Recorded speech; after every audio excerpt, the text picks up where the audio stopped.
Bienvenue dans la place des entrepreneurs, une émission de l'UPE 13, délocalisée en Pays d'Arles, en partenariat avec la région Sud et Cage Business School.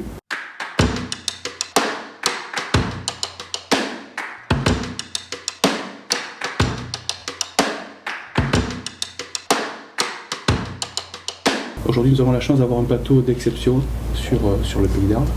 Donc, je vais vous demander de vous présenter. Catherine Stremeyer, je suis présidente et directrice des éditions L'Ardi, ce que l'art nous dit de l'homme et de la société.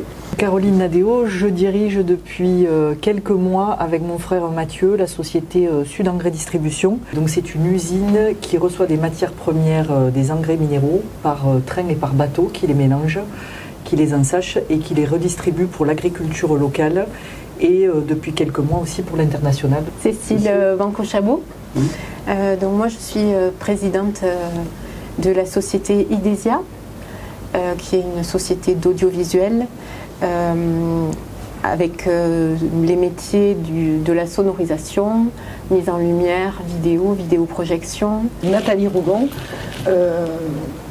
gérante du cabinet Fair Invest, un cabinet qui est spécialiste dans tout ce qui est recherche de subventions et montage des dossiers.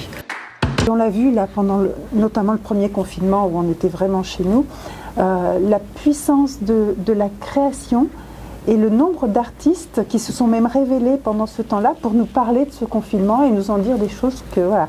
En fait, faire de ce confinement un moment qui n'a pas été trop désagréable, difficile. Le fait d'être lié à l'agriculture, je pense que comme des gens qui étaient liés à des choses, on va dire à des choses assez essentielles, je pense à l'énergie, je pense à une certaine partie de la logistique et du transport, nous avons été peu impactés lors du premier confinement. Nos clients et partenaires ont été beaucoup freinés aussi dans leur communication événementielle et de ce fait, l'ensemble de notre activité, aussi bien spectacle mais beaucoup événementiel et lié aux entreprises, a été stoppée net et elle l'est toujours. On est dans cette démarche d'innovation et même si on est très impacté de par le métier événementiel, on a aussi la grande chance d'équiper et de vendre le matériel. Et donc cette partie-là d'équipement, on a pu la maintenir. Nous, il se trouve que dans l'usine, on a eu un cluster, donc lors du deuxième confinement, je pense que les gens faisaient moins attention. Et donc, il y a eu un relâchement qui a fait que, en 36 heures, voilà, tout le monde, enfin, une bonne partie de l'équipe production a été contaminée.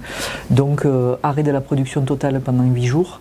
La mise en danger est souvent un peu provoquée pour pouvoir justement aller vers le nouveau. Et là, pour le coup, on était face à quelque chose de nouveau qui fait peur. En tout cas, on nous fait beaucoup peur avec. Oui. Et du coup, il a fallu vraiment s'adapter. Effectivement, ça a plutôt au global ressoudé les liens en se disant, puis voilà, une PME, on est tous dans le même bateau. Oui. Il a été vraiment nécessaire qu'on soit à l'écoute sur le pont. Et pour l'avenir, je pense que c'est une voie que les entreprises doivent vraiment explorer.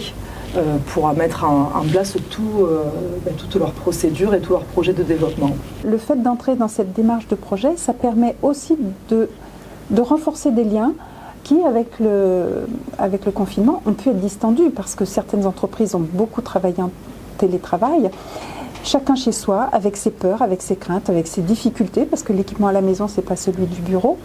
Et du coup, là, le fait de repartir sur des projets et de se dire, bon, après le confinement, qu'est-ce qu'on devient ? Ça renforce des liens. Pour moi, le nerf de la guerre, vraiment le sujet, c'est les RH. C'est vraiment arriver à créer et à emmener, à embarquer une équipe dans le même bateau et faire qu'au quotidien, les gens sont contents de venir bosser, même quand ça va mal, même quand il y a des incertitudes. Pour moi, aujourd'hui, c'est vraiment le nerf de la guerre. Moi, je suis assez optimiste, donc je pense que 2021, il n'y a pas de raison. Ça ne peut pas être pire que ce qu'on a vécu. Ça ne peut pas. Donc je pense qu'au contraire, on va avoir des bonnes surprises dans l'année qui arrive. Je vous remercie pour cette émission et à bientôt pour d'autres émissions. Merci. Voilà.